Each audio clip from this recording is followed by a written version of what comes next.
DJ বাপি presentation. পায়ে ধরেছিলেন কেন? রাধার মান ভাঙাবার জন্য। রাধার মান ভাঙাবার আসতে রাধার মান ভাঙাবার জন্য রাধারানীর একদিন পায়ে ধরেছিলেন ভগবান কৃষ্ণ। শুধু তাই নয়, নারী দুর্গা, নারী কালী, নারী আবার হয় ভূপালী, নারীর পায়ে দেয় অঞ্জলি কৃষ্ণ গুণাধার। বাবা, নারী যদি বেঁকে বসে দেখবেন সংসার, সমাজ, জাতি, ধর্ম সব শেষ হয়ে যাবে। নারীর ভূমিকা কোথায় নেই?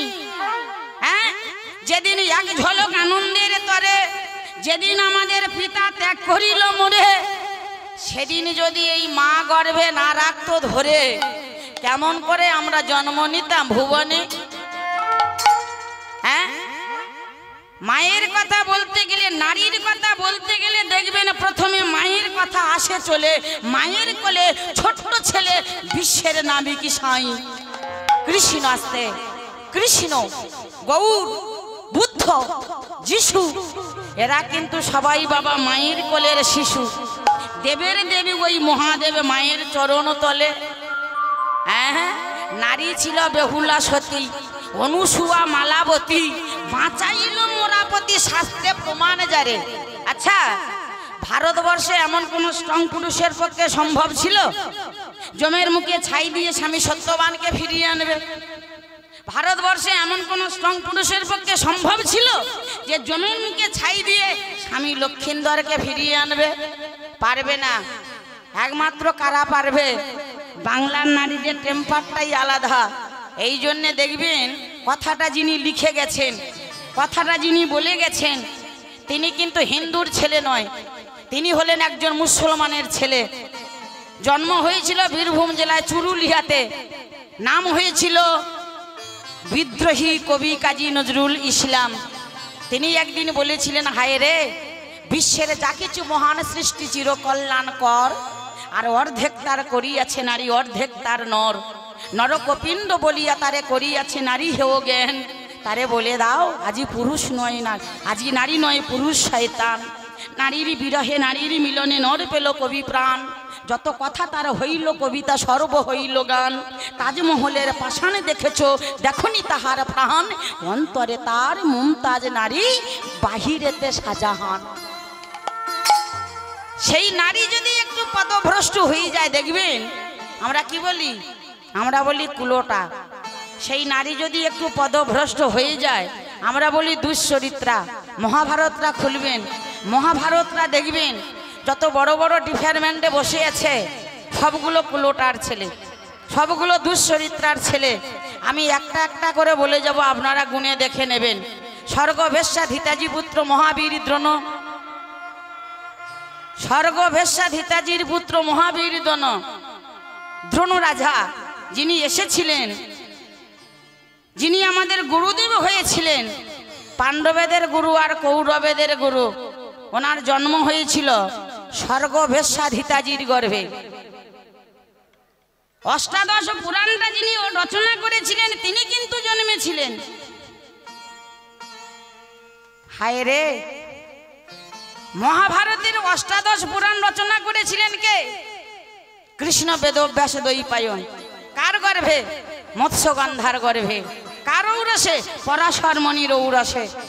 এই জন্যে বললেন ভগবান যে যাই করি না কেন, আমরা যেদিকে যাই না কেন, একটাই মাত্র আমাদের আস্থা থাকবে। তাই যিনি সত্যের নারায়ণ, যিনি ত্রেতার রাম, যিনি দাপরের কৃষ্ণ, কলিযুগেতে এসেছেন আমাদের গৌরাঙ্গ মহাপ্রভু, চৈতন্য মহাপ্রভু, যিনি কলিযুগের মানুষকে চেতনা দেওয়ার জন্যে এসেছেন আমাদের দ্বারে। তাহলে বাবা মায়েরা, প্রশ্নটা হবে এখানে একটাই, প্রশ্নটা আমি করে যাব একটাই প্রশ্ন। সত্য যুগ গেল, ত্রেতা যুগ গেল, দাপর যুগ। দাপর যুগের কথা একটু বলে যাই। দাপর যুগে ভগবান কৃষ্ণ বৃন্দাবনে ছিলেন। তা ভগবান যখন বৃন্দাবনে ছিলেন, বৃন্দাবনে ভগবানের কাছে কে ছিলেন? রাধারানী। বৃন্দাবনে কিন্তু রাধারানী ছিলেন ভগবান কৃষ্ণের কাছে। কৃষ্ণ কিন্তু একজন নয়, কৃষ্ণ চারজন। যদি বলেন চারটে কৃষ্ণ ছিলেন কোথায়? বৃন্দাবন, মথুরা, দ্বারকা আর কুরুক্ষেত্রের মাঠ। বৃন্দাবন, মথুরা, দ্বারকা আর কুরুক্ষেত্রের মাঠ। তা যদি প্রশ্ন করা যায় বৃন্দাবনে কে ছিলেন? রাধারানী। মথুরায় কিন্তু রাধারানী ছিলেন না, মথুরায় ছিলেন কুব্জা সুন্দরী। দ্বারকায় কে ছিলেন? দ্বারকায় কিন্তু একজন দুজন নয়। দেখবেন দ্বারকায় যে ভগবান ছিলেন, ভগবান কৃষ্ণ দ্বারকায় ছিলেন, উনি একা কৃষ্ণ নয়। হ্যাঁ, উনি যে দ্বারকায় বসেছিলেন, ওনার কাছে রাধারানী নয়, কুব্জা সুন্দরী নয়। শাস্ত্রে প্রমাণ দিলেন বাবা, কৃষ্ণের বউ কটা? এই যে মাইরা, ভগবান কৃষ্ণের স্ত্রী কটা? 16,008 জন। শাস্ত্রে বলছে ভগবান কৃষ্ণের স্ত্রী নাকি 16,008 জন। এটা বৃন্দাবনে নয়, এটা মথুরায় নয়, দ্বারকায়। দ্বারকায় ভগবান কৃষ্ণের বউ ছিল 16,008 জন।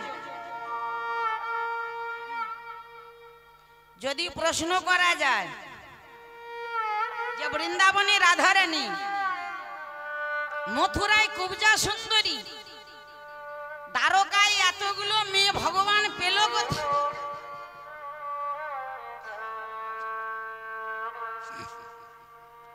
দ্বারকায় এতগুলো মেয়ে ভগবান পেল কোথায়?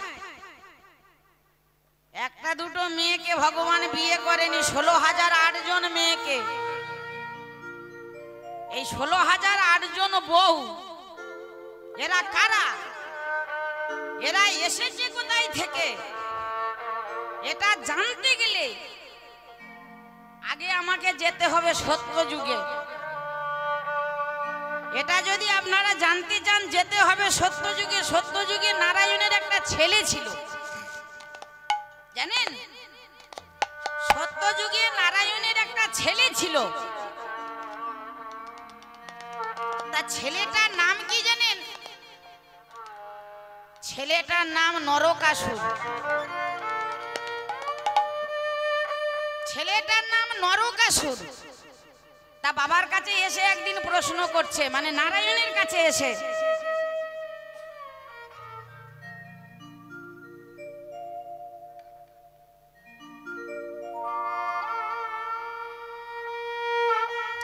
নারায়ণের কাছে এসে একদিন প্রশ্ন করছে, বাবা, বাবাটাকে নারায়ণ, বাবা কি রে, কটা প্রশ্ন আমার আছে, উত্তর দিতে হবে। তা ভগবান বলল, কি প্রশ্ন? ছেলেটি বলল, বাবা, যে প্রশ্ন করব সেই প্রশ্নের উত্তর কিন্তু তোমায় দিতে হবে। নারায়ণ বলল, হ্যাঁ দেব, বল। ছেলেটি গিয়ে দাঁড়ালো, বাবা, যারা ব্রাহ্মণ ঘরে জন্মগ্রহণ করে, ব্রাহ্মণের ছেলে তো ব্রাহ্মণ হয়? বলল, হ্যাঁ হয়। ক্ষুদ্র ঘরে জন্মগ্রহণ করলে শূদ্রের ছেলে তো শূদ্র হয়? বলল, হ্যাঁ হয়। বৈশ্য ঘরে জন্মগ্রহণ করলে বৈশ্যের ছেলে বৈশ্য হয়? বলল, হ্যাঁ হয়। ছেলেটি বলল, বাবা, প্রশ্নটা আমার এখানে, ব্রাহ্মণের ছেলে যদি ব্রাহ্মণ হয়, কথাটা মন দিয়ে শুনবেন বাবা, একটা ছেলে একটা বাবাকে প্রশ্ন করছে, একটা ছেলে একটা বাবাকে প্রশ্ন করছে, বাবা, ব্রাহ্মণের ছেলে যদি ব্রাহ্মণ হয়, ক্ষত্রিয়ের ছেলে যদি ক্ষত্রিয় হয়, বৈশ্যের ছেলে যদি বৈশ্য হয়, শূদ্র ঘরে জন্মালে যদি শূদ্র হয়? বললো, হ্যাঁ হয়। প্রশ্নটা আমার এখানে, ব্রাহ্মণের ছেলে ব্রাহ্মণ হলো, ক্ষত্রিয়ের ছেলে ক্ষত্রিয় হলো, বৈশ্য ঘরে জন্মালে বৈশ্য হলো, শূদ্র ঘরে জন্মালে শূদ্র হলো, তুমি তো ভগবান। বললো, হ্যাঁ। তুমি তো নারায়ণ। ভগবান বলল হ্যাঁ। তুমি তো আমার বাবা, বলল হ্যাঁ। তা তুমি যদি আমার বাবা হলে, তুমি তো ভগবান, বলল হ্যাঁ। তা তুমি যদি ভগবান হলে আমি অসুর হলাম কেন? প্রশ্নটা আমার এখানে। তুমি যদি ভগবান হলে, তুমি যদি আমার বাবা হলে, তা আমি অসুর হলাম কেন? ভগবান বলল এর একটা উত্তর আছে। ছেলেটি বলল কি উত্তর?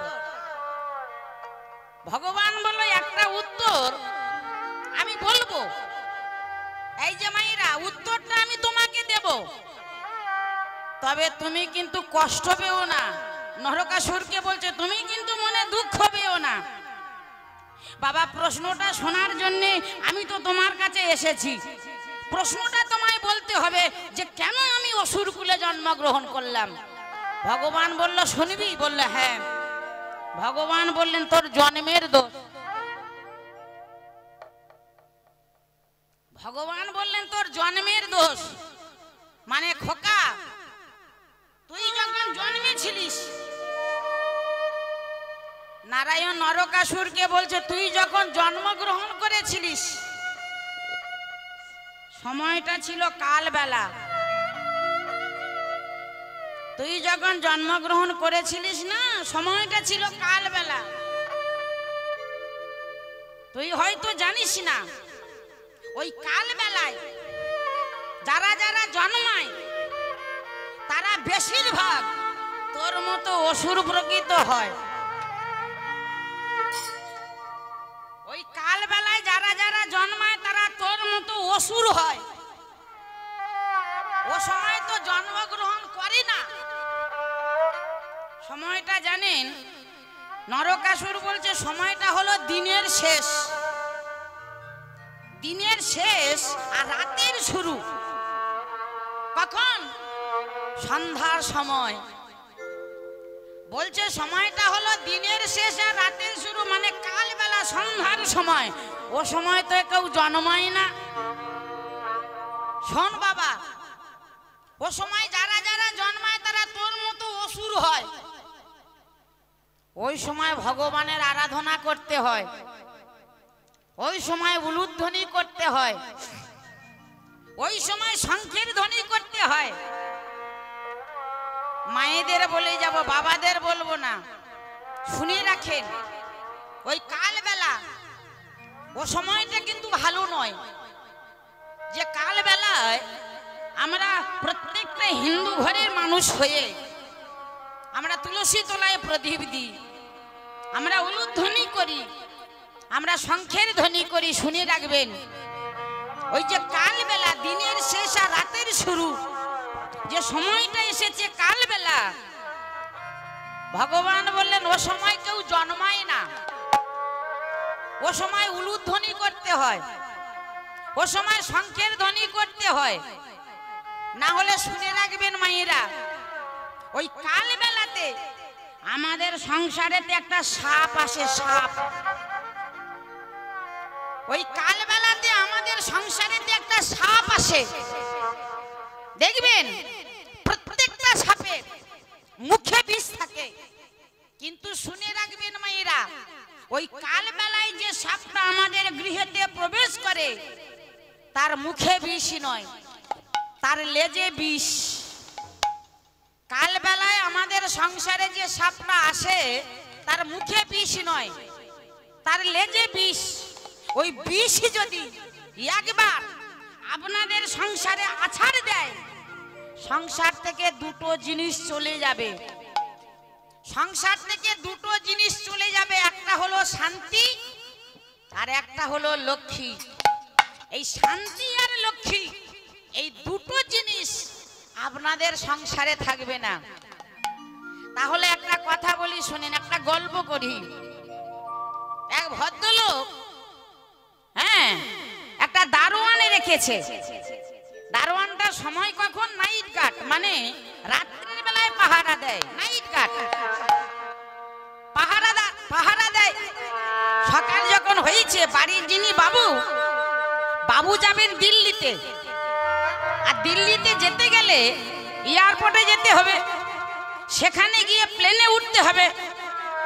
তা বাবু বাড়ি থেকে যাবে গাড়িতে যাবে। তা বাবু যখন বাড়ি থেকে বেরিয়ে গাড়িতে উঠতে যাবে, এমন সময় দরওয়ান গিয়ে সামনে দাঁড়িয়েছেন। বাবু, কি রে বাবু, আপনি যাবেন না? বাবু বলে, কেন?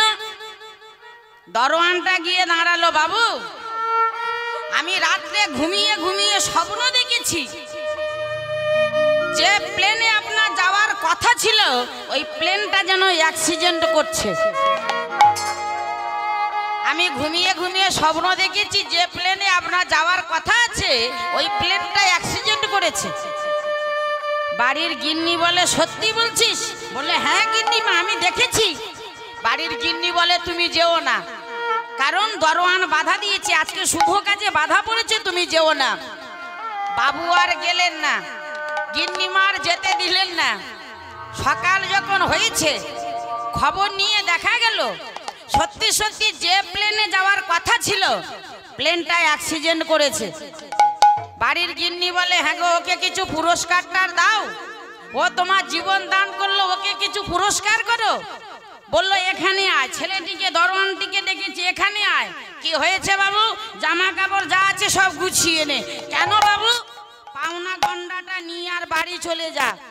ছেলেটি বলল, বাবু আমি আপনার জীবন দান করলাম আর আপনি আমার চাকরি থেকে হটিয়ে দিচ্ছেন। বাবু বলে, হ্যাঁ রে, তোর কাজ কি? বলল, বাবু কেন? আমার কাজ নাইট গার্ড, আমি পাহারাদার। বাবু বলল, তুই নাইট গার্ড? বলল, হ্যাঁ। তোর কাজ পাহারা দেওয়া? বলল, হ্যাঁ। তুই যদি পাহারাদার হলি, তাহলে তুই রাত্রে ঘুমিয়ে ঘুমিয়ে স্বপ্নটা দেখলি কি করে? তার মানে তুই ঘুমিয়েছিস, আর ঘুমিয়েছিস মানে তুই অপরাধ করেছিস। শুনে রাখবেন মায়েরা, সন্ধ্যার সময় তুলসী তলায় প্রদীপ দিতে হবে। আপনাদের কাজ উলুধ্বনি করতে হবে, হরিধ্বনি করতে হবে। তাই আজকের আমরা সেই নামের মালা জপে যাব। জপে যাও নামের মালা, জপে যাও নামের মালা, জপে যাও নামের মালা, ওগো জপে যাও নামের মালা। সর্বদাই অন্তরে হরে কৃষ্ণ হরে কৃষ্ণ, সবাই মিলে কৃষ্ণ কৃষ্ণ হরে হরে, হরে রাম হরে রাম, রাম রাম হরে হরে। জপে যাও নামের মালা, জপে যাও, জপে যাও, জপে যাও নামের মালা, সর্বদাই অন্তরে হরে কৃষ্ণ হরে কৃষ্ণ, কৃষ্ণ কৃষ্ণ হরে হরে, হরে রাম হরে রাম, রাম রাম হরে হরে। জপে যাও নামের মালা, জপে যাও নামের মালা, সর্বদাই অন্তরে হরে কৃষ্ণ হরে কৃষ্ণ, কৃষ্ণ কৃষ্ণ হরে হরে, হরে রাম হরে রাম, রাম রাম হরে হরে। আহা, জপে যাও, জপে যাও, জপে যাও নামের মালা, জপে যাও নামের মালা, সর্বদাই অন্তরে হরে কৃষ্ণ হরে কৃষ্ণ, কৃষ্ণ কৃষ্ণ হরে হরে, হরে রাম হরে রাম, রাম রাম হরে হরে। এই নামে যে বা ভজে মন রসনায়, এই নামে যে বা ভজে মন রসনা, এই নামে যে বা ভজে মন রসনায়, এই নামে যে বা ভজে মন রসনা, কামনা বাসনা তারে ভয়েতে পালায়, কামনা বাসনা তারে ভয়েতে পালায়। ভজ মন শ্রী বৃন্দাবন নামের মধুর সুরে, ভজ মন শ্রী বৃন্দাবন নামের মধুর সুরে, ভজ মন শ্রী বৃন্দাবন নামের মধুর সুরে। আহা, ভজ মন শ্রী বৃন্দাবন নামের মধুর সুরে।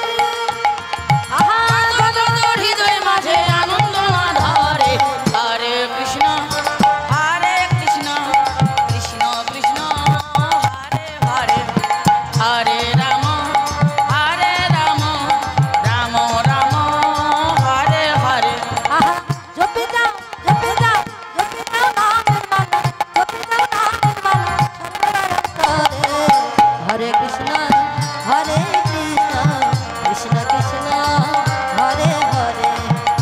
হরে রাম হরে রাম রাম রাম হরে হরে।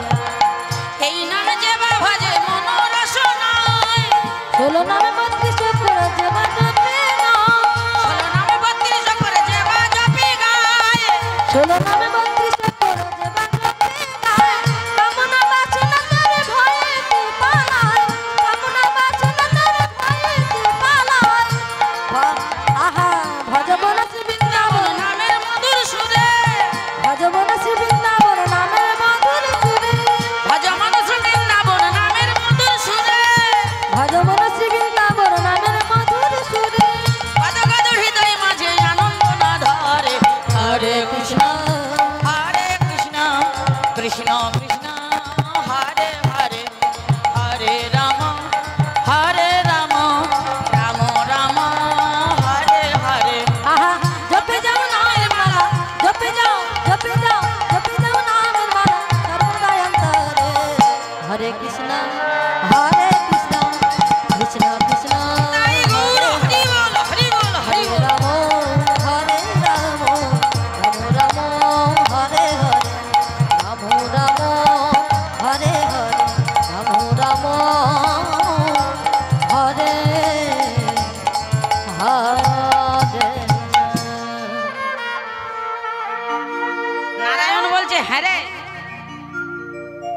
এ খোকা, নরকাসুরকে বলছে হ্যাঁ রে বলো, তাই এতগুলো প্রশ্ন করলি কেন? ছেলেটি বাবার কাছে বলল, বাবা একটা জিনিস আমি তোমার কাছে চাইবো। ভগবান বলল, কি চাস? যা চাইবো তুমি আমাকে তাই দেবে। বলল, হ্যাঁ দেবো। কি চাস? ছেলেটি বলল, বাবা পৃথিবীর বুকেতে আমি অমর হয়ে থাকব।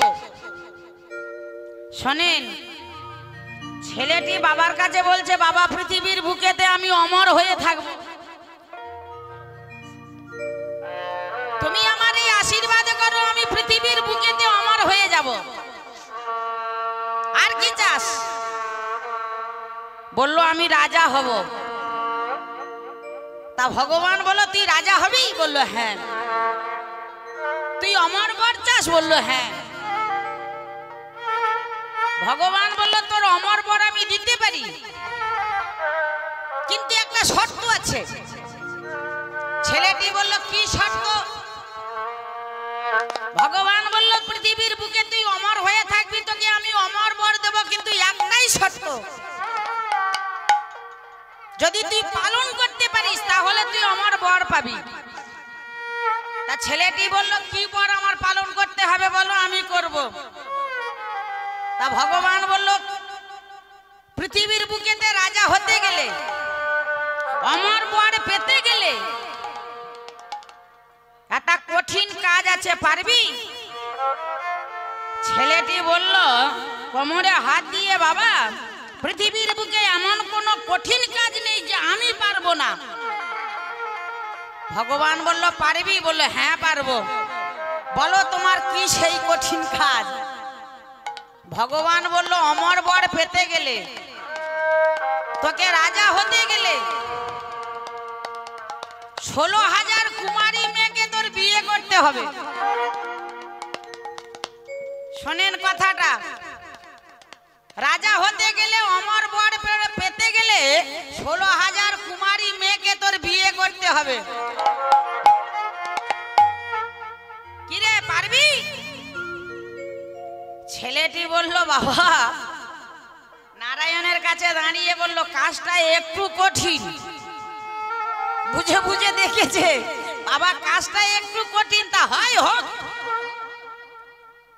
ও বাবা, কি রে, 16,000 কুমারী মেয়ে বিয়ে করলে আমার রাজা করবে? বলল, হ্যাঁ। 16,000 কুমারী মেয়ে বিয়ে করলে আমার অমর বর দেবে? বলল, হ্যাঁ দেব। 16,000-এর মধ্যে একটা কম হলে হবে না? বলল, না। 16,000 লাগবে, 16,000-এর মধ্যে একটা কম হলে হবে না, বর আমি দিতে পারবো না। বলল, বেশ, কথা দিলাম 16,000 কুমারী মেয়েকে আমি বিয়ে করব, বর আমার দিতে দিতে হবে, বললো হ্যাঁ দেব। শুনে রাখবেন মায়েরা, যেখানে একটা বিশাল গোডাউনের ঘর করেছে, একটা বিরাট গোডাউনের ঘর করেছে, আর যেখানে যত কুমারী মেয়ে পাচ্ছে ধরে আনছে, আর সেই যে গোডাউন ঘরটা বানিয়েছে না, ওই ঘরটার ভিতরে সব রেখে দিচ্ছে। যেখানে যত কুমারী মেয়ে পাচ্ছে ধরে আনছে, আর গোডাউনের ভিতরে রেখে দিচ্ছে। সকাল হয়েছে, শুধু ধরে আনছে না, চুলের মুঠি ধরে টেনে আনছে। চুলের মুঠি ধরে যখন টেনে আনছে, গোডাউনের ভিতরে রেখে দিচ্ছে। সকাল হয়েছে, বিয়ে বাড়িতে কি হয়, যে আসতে কি হলো, বিয়ে বাড়িতে কি হয়, সানাই বাজে। সকাল যখন হয়েছে, নরকাসুরের বাড়িতে সানাই বেজে উঠেছে। সকাল যখন হয়েছে, নরকাসুরের বাড়িতে একটা সানাই বেজে উঠেছে। শুনে রাখেন, সানাইটা শোনেন।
নরকাসুরের বাড়িতে সানাই বেজে উঠেছে। যেখানে যত মেয়ে পেয়েছে ওই গোডাউনের ভিতরে রেখে দিয়েছে। একটা দুটো মেয়ে না, 16,000 মেয়ে। শুনে রাখবেন মায়েরা, 16,000 মেয়ে যখন ওই গোডাউনের ভিতরে রেখে দিয়েছে না, মন্ত্রী মশাই এসেছে। নরকাসুরের একজন মন্ত্রী মশাই আছে, মন্ত্রী মশাই এসেছেন। মহারাজ কি রে, আজকের তো বিয়ে? বললো হ্যাঁ। মেয়ে 16,000 আছে তো? নরকাসুর বলছে আমি 16,000 মেয়ে নিয়ে গোডাউনের ভিতরে রেখেছি। আছে মানে? মহারাজ 16,000-এর মধ্যে কম নেই তো? নরকাসুর বলে ও নিয়ে তোদের চিন্তা করতে হবে না, আমি 16,000 মেয়ে জোগাড় করে রেখেছি। মন্ত্রী মশাই বলেছিলেন মহারাজ মেয়েটা একবার গুনে দেখে নিলে হতো না? নরকাসুর বলছে ওরে তোদের মেয়ে গুনতে হবে না, তোরা মালা গুন। 16,000 মালা তোরা গুনে নি। কেন জানেন? বিয়ে বাড়িতে বলুন, শ্রাদ্ধ বাড়িতে বলুন, প্যান্ডেলের ভিতরে যখন সেবাতে বসে গোনার জন্য একজন যায়। কেন? কতজন বসেছে দেখে নেয়। কিন্তু গোনবার আর একটা নিয়ম আছে জানেন? খাওয়ার শেষে পাতা গুনলে বোঝা যাবে কতজন খেয়েছে। বললো তোদের মালা মেয়ে গুনতে হবে না, তোরা মালা গুন।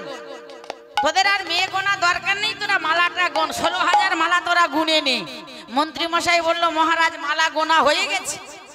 মন্ত্রী মশাইয়ের কথা শুনে নরকাসুর বলছো প্রত্যেকটা মেয়ের হাতে একটা করে মালা দে, প্রত্যেকটা মেয়ের হাতে একটা করে মালা দে। প্রত্যেকটা মেয়ের হাতে একটা করে মালা দিলি। গৃহের ভিতরে প্রবেশ করে প্রত্যেকটা মেয়ের হাতে যখন একটা করে মালা দিল, মালা দিয়ে দেখা গেল মালা একটা বেশি হয়ে গেছে। ঠিক আছে? প্রত্যেকটা মেয়ের হাতে একটা করে মালা দিয়ে দেখা গেল মালা একটা বেশি হয়ে গেছে। তা মালা যদি বেশি হয়, মেয়ে কম হয়েছে না বেশি হয়েছে? মেয়ে কম হয়েছে। তা মালা একটা বেশি মানে মেয়ে একটা কম। তা 16,000-এর মধ্যে যদি একটা কম হয়ে যায় কত হয়? 15,999টা মেয়ে আছে। ওই গোডাউনের ভিতরে মেয়ে আছে 15,999টা মেয়ে। কম হয়ে গেছে একটা। মন্ত্রী মশাই বলল, মহারাজ বিয়ে তো হবে না। কেন? মালা নিয়ে ফিরে এসেছি। মন্ত্রী মশাই বলল, আমি গোডাউনের ভিতর থেকে মালা নিয়ে ফিরে এসেছি। নরকাসুর বলছে, ফিরে এসেছিস কেন? মন্ত্রী মশাই বলল, মালা একটা বেশি হয়ে গেছে, দেখতে পাচ্ছেন না মেয়ে তো একটা কম হয়েছে। মন্ত্রী মশাই বলল, মহারাজ বিয়ে কিন্তু হবে না। আপনার বাবা কিন্তু কথা দিয়েছে। হ্যাঁ, আপনার বাবা আপনাকে বলেছে 16,000 মেয়ে লাগবে, আর আপনি জোগাড় করেছেন 15,999টা মেয়ে, বাকি আছে একটা মেয়ে। বিয়ে কিন্তু আপনার হবে না। মহারাজা বলল, এ নিয়ে তোরা আর চিন্তা করিস না। নরকাসুর বললেন, এ নিয়ে তোরা আর চিন্তা করিস না।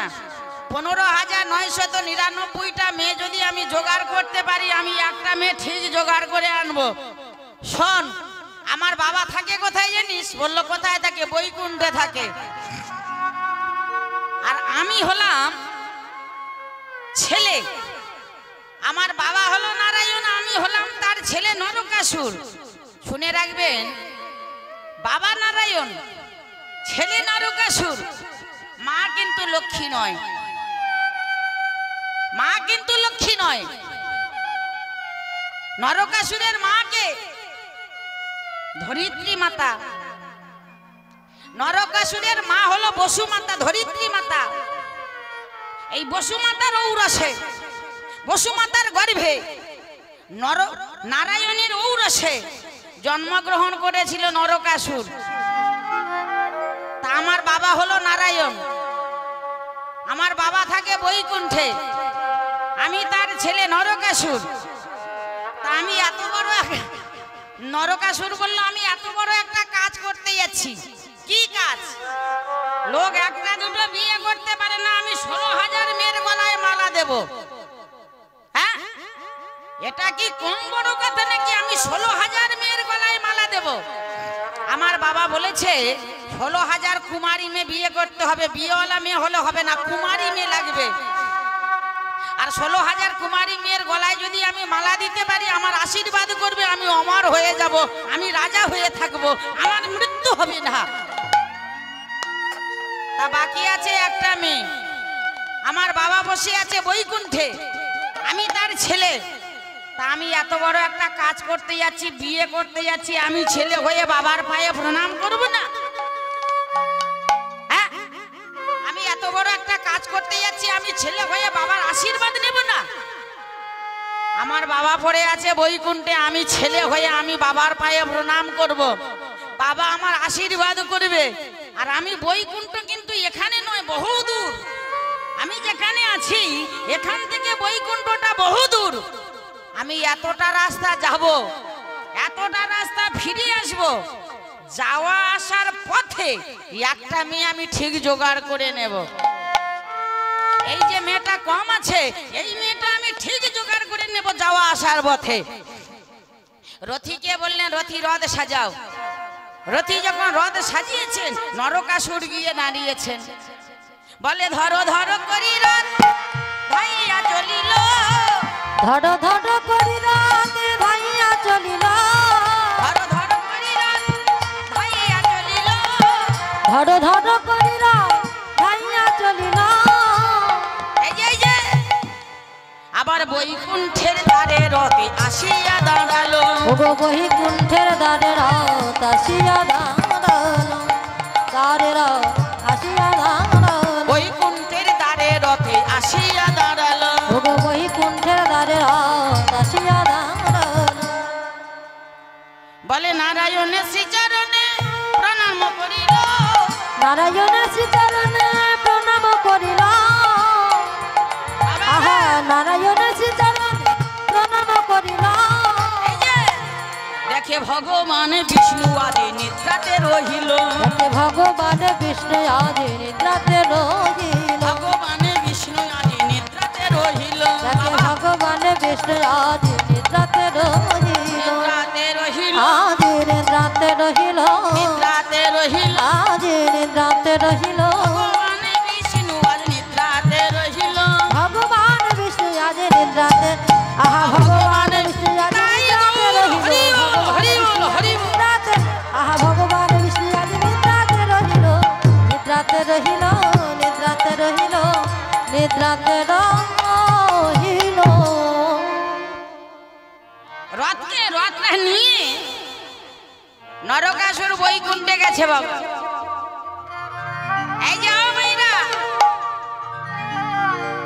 রথটা নিয়ে বৈকুণ্ঠে গিয়ে দেখছেন ভগবান বিষ্ণু শয়নে আছেন। আস্তে আস্তে ভগবান বিষ্ণু শয়নে আছেন। আর নরকাসুর কথাটা মন দিয়ে শুনবেন। ভগবান বিষ্ণু বাবা শয়নে আছেন আর দেখছেন বাবার পায়ের ধারে, বাবার চরণের কাছে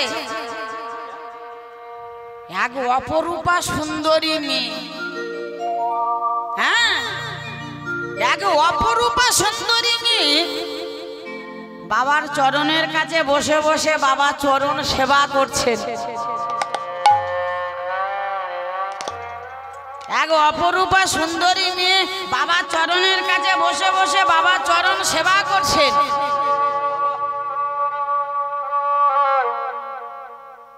ছেলেটি মনে মনে চিন্তা করলেন, হায় রে, 15,999টা মেয়ে আমি জোগাড় করেছি,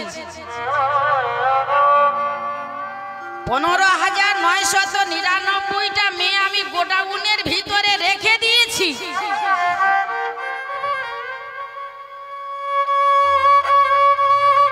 কিন্তু এই যে মেয়েটাকে আমি দেখলাম, এই যে মেয়েটিকে আমি দেখছি, আমার মনে হয় এত রূপবতী নারী আমি জীবনে কোনোদিন দেখিনি।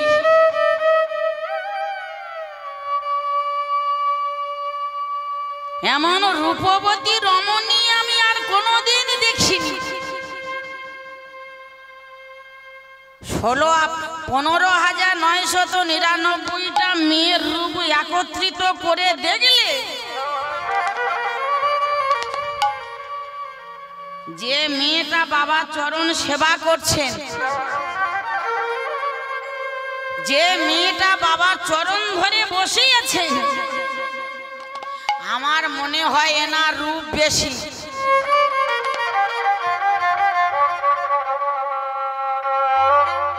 তা আমার তো একটা মেয়ে কম হয়ে গেছে। এই যে বাবা, আমার তো একটা মেয়ে কম হয়ে গেছে। 16,000-এর মধ্যে একটা কম আছে। আমি একটা কাজ করি, এই মেয়েটিকে নিয়ে আমি 16,000 পূরণ করে নিই। তবে বাবা তো এখন ঘুমাচ্ছেন, বাবা তো জানি না। তবে একটা কথা শুনবেন, মেয়েটি বাবার চরণ সেবা করছেন মানে বাবা দাসী। মেয়েটি বাবার চরণ সেবা করছেন মানে বাবার দাসী। তা বাবার দাসী মানে তো আমার দাসী। বাড়িতে যারা চাকর বাকর রাখে ভদ্রলোকেরা দেখবেন সবার অর্ডার পালন করে। ছেলে বলো, মেয়ে বলো, পরিবার বলো, পরিজন বলো, যারা থাকে সবার অর্ডার পালন করে। তা বাবা দাসী মানে আমার দাসী। তা আমি একটা কাজ করি, এইটাকে নিয়ে আমি 16,000 পূরণ করে নিই। কিন্তু বাবা তো এখন ঘুমাচ্ছেন, বাবা জেগে গেলে যদি না দেয়, আমি চুপি চুপি মেয়েটিকে নিয়ে আমি যে রথটা এনেছি ওই রথেতে রেখে আসি। বাবা যদি জেগে গেলে না দেয়, হ্যাঁ বাবা যদি জেগে গেলে না দেয়, আমি চুপি চুপি এই মেয়েটিকে নিয়ে আমি রথেতে রেখে আসি। এই বলে নরকাসুর গিয়ে যেই লক্ষ্মীর কটটা ধরেছে, চিৎকার করে লক্ষ্মী ডাকলে নারায়ণ।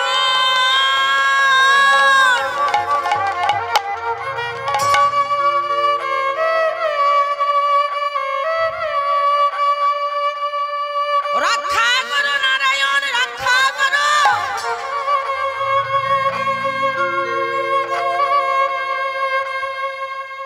এই যে মায়েরা, নারায়ণ চোখ মেলে তাকিয়ে দেখলেন, নারায়ণ চোখ মেলে তাকিয়ে দেখলেন নরকাসুর লক্ষ্মীর কর ধরে আছে। নরকাসুর লক্ষ্মীর হাতটা ধরিয়েছে। নারায়ণ বলল, তোর এত বড় বুকের পাটা, হ্যাঁ তোর এত বড় বুকের পাটা, জগৎ জননী মা লক্ষ্মী তার কর ধারণ করেছিস, তাকে বিবাহ করবি বলে?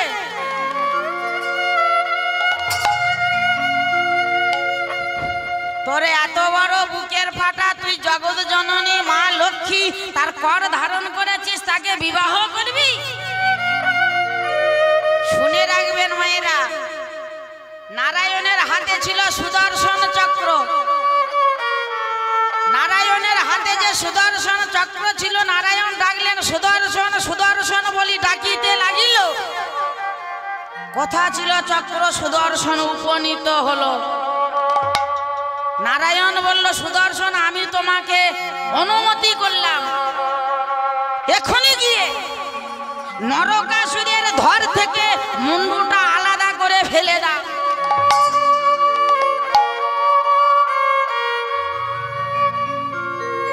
আর যখনই বলেছে নরকাসুরের ধর থেকে মুন্ডুটা আলাদা করে ফেলে দাও, চক্র সুদর্শন গিয়ে নরকাসুরের ধর থেকে মুন্ডুটা আলাদা করে ফেলে দিয়েছে।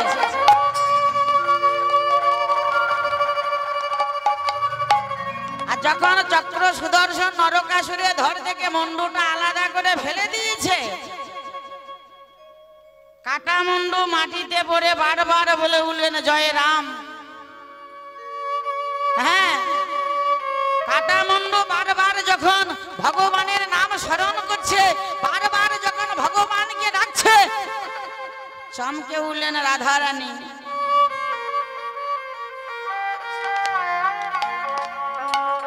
চমকে উঠলেন ভগবান কৃষ্ণের সমস্ত দেহটা। এ তুমি কি করলে? এ তুমি কেন করলে?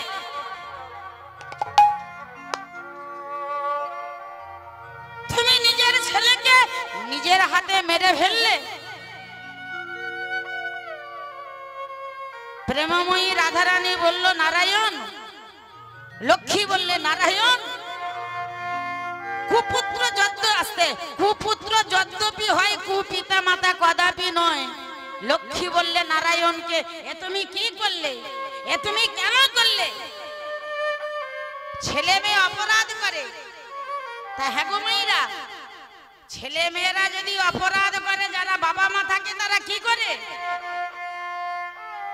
যারা বাবা মা থাকে, ছেলে মেয়ে যদি অপরাধ করে, ছেলে মেয়ে যদি ভুল করে, বাবা মা থাকলে কি করে? শাসন করে।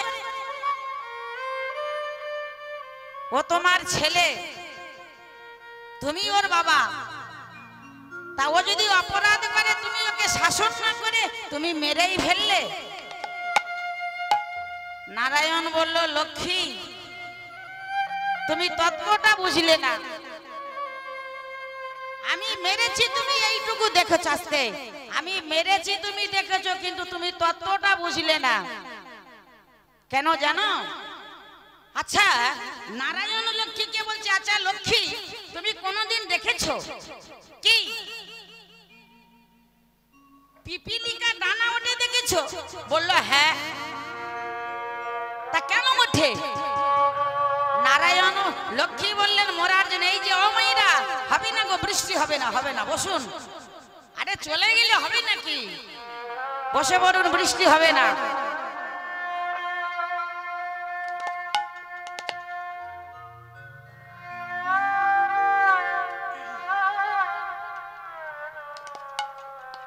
এই যে মা লক্ষ্মীকে বলছে, এই যে নারায়ণ বলছে, এই যে পিপিলিকা ডানা ওঠে দেখেছো? বললো হ্যাঁ। কেন ওঠে? বললো মরার জন্য। বললো ও ডানা গজিয়েছিল, মানে ও মরবে, এর জন্য তুমি চিন্তা করো না, এ নিয়ে তুমি কোনো কষ্ট করো না, কষ্ট পেও না। শোনো লক্ষ্মী,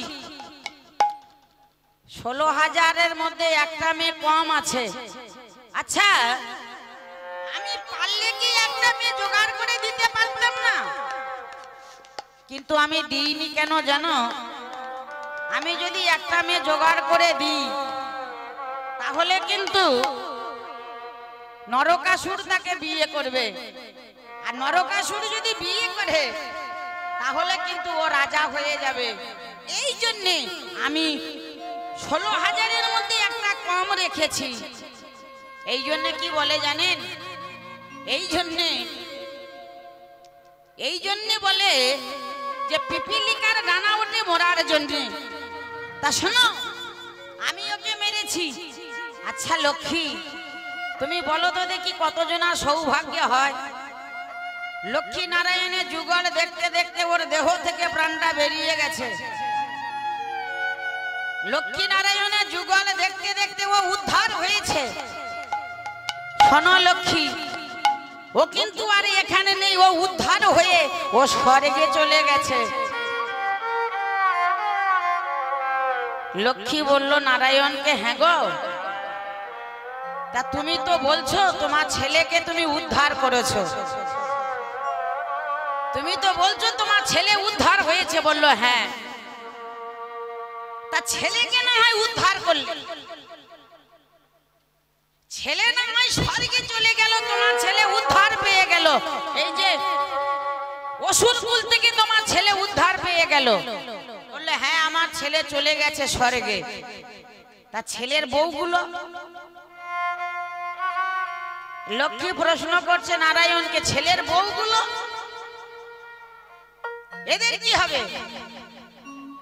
এই যে বাবা, লক্ষ্মী বলছে এদের তো নাদিমুখ হয়ে গেছে, এরা তো মালা হাতে নিয়ে এরা বাগদত্তা হয়ে দাঁড়িয়ে আছে, এদের কি হবে?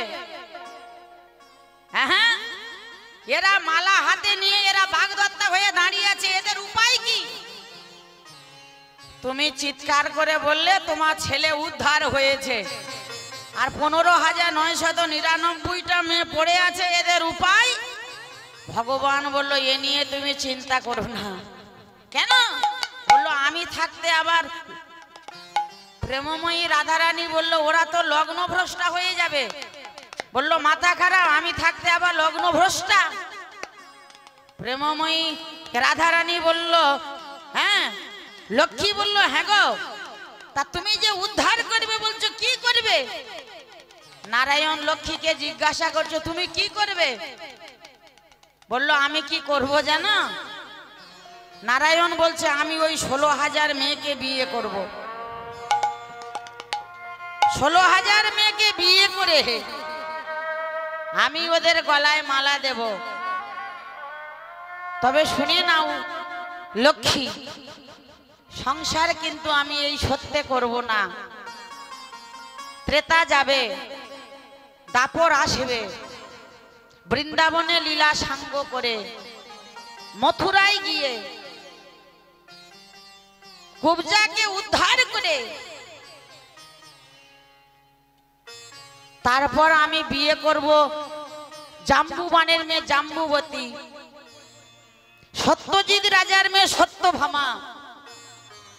এইভাবে 16,008 রমণীকে নিয়ে ভগবান বললেন 16,008 রমণীকে নিয়ে আমি করব দ্বারকা লীলা, তুমি কোনো চিন্তা করো না। এই জন্য প্রেমময়ী রাধারানী গোবিন্দের দুটো চরণ ধরে কেঁদেছিলেন। কেন জানেন?